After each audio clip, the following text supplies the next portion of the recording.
Bom dia. Vou falar sobre um texto que ele é um dos mais difíceis da Bíblia, né? Sabe por quê? Porque a maioria das pessoas pega e vai tentar interpretar ele primeiro humanamente. Vai errar. Historicamente, também vai errar. Você tem que ir pela revelação e conhecimento histórico, né? Esse texto está em Daniel 9, né? Que são as 70 semanas de Daniel. Eu não vou falar sobre o texto inteiro, né? Porque esse texto, primeiro, ele já aconteceu. Como toda a palavra de Deus, ela acontece várias vezes nos tempos devidos, né? Essas 70 semanas, ela já aconteceu uma vez nos tempos de Macabeus. Ela já aconteceu uma segunda vez, né? Lá perto da vinda de Cristo. Eu não vou lembrar o nome. E a terceira vez ela vai acontecer quando Jesus voltar, né? Na volta de Jesus, que está em Apocalipse 20, né? Que essa não é no fim do mundo. Tem duas vindas, mas as pessoas acham que só tem um. Tem a vida definitiva e tem uma vida intermediária, né? Não você tira isso. Da palavra. A palavra está escrito isso, eu tenho que acreditar. Depois, não acredita em mim? Maravilha! Pega a palavra, Apocalipse 20, vai lá ler, né? O cavalo branco cheio que bota ordem em tudo com a força da sua palavra, da sua boca. Está lá, é Jesus, né? Bom, mas não é isso que eu vou falar. Também é sobre isso, mas não é nesse sentido. Nesses 70 semanas de Daniel, ela tem uma coisa que é interessante, que ele vai falar de duas coisas numa mesma texto, acontecimentos distintos, mas que acontecem ao mesmo tempo, e estão dentro das 70 semanas de Daniel. Essas 70 semanas de Daniel, ela acontece dentro da Igreja Católica. Eu tenho que estudar. Eu anoto, mas eu não tenho de cabeça. Mas ela acontece dentro da Igreja Católica, porque é onde é o segmento do plano de Deus, né? Jesus vem, funda, né? O judaísmo passa para o cristianismo todo seu legado, e Jesus continuou o plano de Deus lá, tudo bem. Então, isso, as 70 semanas, ela acontece, né? Eu tenho isso anotado, mas eu não sei onde eu anotei, mas eu tenho que pegar isso. Aí você vê quais são as figuras, os papas, os templos, é interessantíssimo. E ela também acontece em Jerusalém, porque está junto. Só que as pessoas não percebem. Ou às vezes vem de um lado, às vezes vem do outro, às vezes consegue juntar, e tem gente que não vê nada. A maioria não vê nada, não entende nada. Mas para quem não viu nada, é uma surpresa. Está nos dois lados, tanto em Jerusalém quanto na igreja no Vaticano.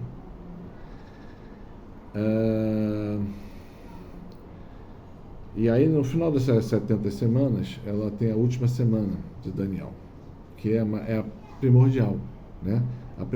O início das 70 semanas é interessante para você saber quando começa, né? Você vai ter que ler. Eu sei, ó. Está aqui escrito. Botei até a data. Mas eu passei rápido para ninguém ver. E ela tem uma coisa muito interessante, que tem a última semana de Daniel, ela é separada em duas partes. A primeira parte é que ele fala que é dos tempos da aflição. É a tribulação? Mas é a primeira parte. Tempos da tribulação. Nesse tempo dessa tribulação, morre, é suprimido o ungido. O ungido é o escolhido de Deus, é aquele que fala por Deus. Bom, ele faleceu há pouco tempo, né? Foi suprimido. né? E ninguém foi a favor dele. Todo mundo foi...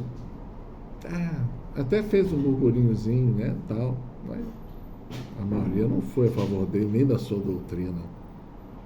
Eu vou falar mais que isso. Quem souber quem é ele, escreve aí embaixo. Esse é um sinal que você está no tempo das aflições, né? É o único sinal que Deus bota na Bíblia, até. Aqui na palavra de Daniel, né? Nas outras a gente pode fazer um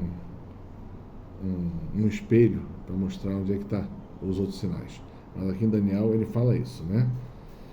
Nos tempos de aflição, depois dessas 62 semanas, o ungido será suprimido e ninguém será a favor dele.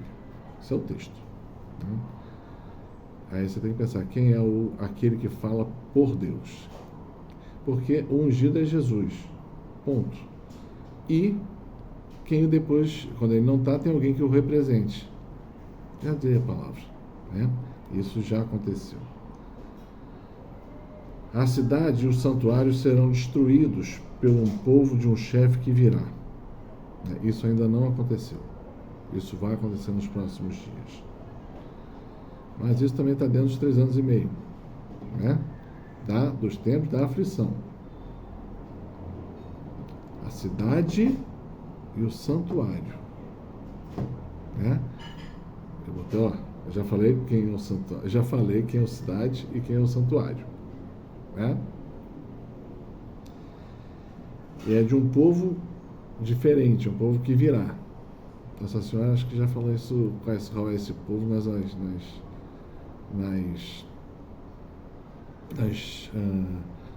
aparições. Mas aí você vai ter que estudar. Eu não vou falar qual é, não. Seu fim chegará como uma invasão. Olha a característica, né? E até o fim haverá guerra e devastação decretada. Ou seja, não terá mais paz dali até o final. Ok? Vai vir um tempo de falsa paz, mas não vai ser verdadeiro. É só de palavra. Aqui também é isso que Deus quer que eu fale até.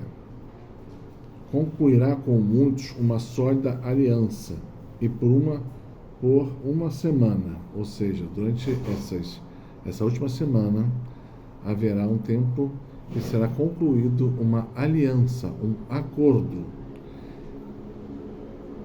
Lembra que eu falei? Tem em Jerusalém, tem no Vaticano, ok?